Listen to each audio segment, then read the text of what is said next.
اعوذ باللہ من الشیطان الرجیم، بسم اللہ الرحمن الرحیم۔ السلام علیکم دوستو، میں ہوں غلام نازک فرید اور آپ دیکھ رہے ہیں ہمارا یوٹیوب چینل۔ دوستو، تاریخ عالم میں اگر کسی فوج نے طویل عرصے تک عالمی طاقت کا توازن اپنے حق میں رکھا تو وہ عثمانی فوج تھی۔ 1447 سے لے کر 1771 تک، یعنی 3 صدیوں تک سے زائد عرصہ عثمانی فوج کو دنیا کی سب سے طاقتور فوج تسلیم کیا جاتا رہا۔ اس کے بعد 1771 سے لے کر 1871 تک تقریباً ایک اور صدی عثمانی فوج دنیا کی تیسری بڑی اور مؤثر فوج کے طور پر موجود رہی۔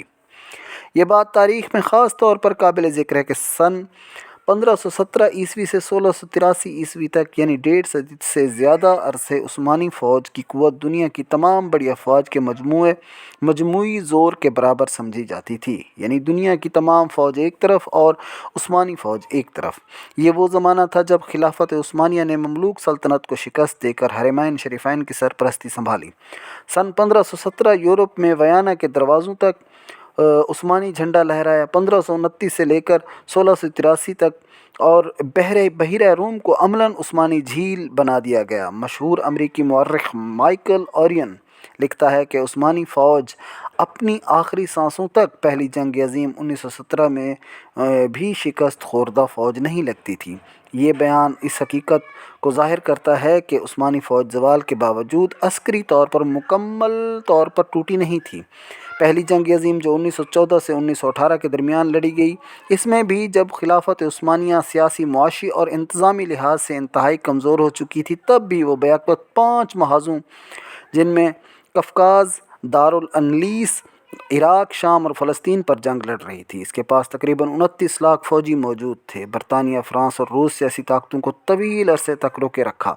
پہلی جنگ عظیم کے دوران 1916 میں کوت العمارہ کے مقام پر 13,000 برطانوی فوجیوں نے عثمانیوں کے سامنے ہتھیار ڈال دیے۔ یہ واقعہ برطانیہ کی تاریخ میں اتنا شرمناک تھا کہ مشہور برطانوی مورخ جیمز موریس نے لکھا، یہ برطانوی فوجی تاریخ کی سب سے بڑی ذلت آمیز ہتھیار ڈالنے کی مثال تھی۔ آج بھی برطانیہ میں اس واقعے کو خاموشی سے نظر انداز کیا جاتا ہے۔ یہ ایک تاریخی حقیقت ہے کہ خلافت عثمانیہ کو حقیقی طور پر میدان جنگ میں مکمل شکست نہیں دی جا سکتی تھی، بلکہ اس کے زوال کی اصل وجہ اندرونی غداری، قوم پرست، سیکولر اور ترکیت پر مبنی جماعتیں، فری مشنری نیٹ ورکس اور سب سے بڑھ کر عرب بغاوت، جسے الخیانۃ العربیہ الکبری، یہ وہ وار تھی جو پیٹھ میں خنجر ثابت ہوئی۔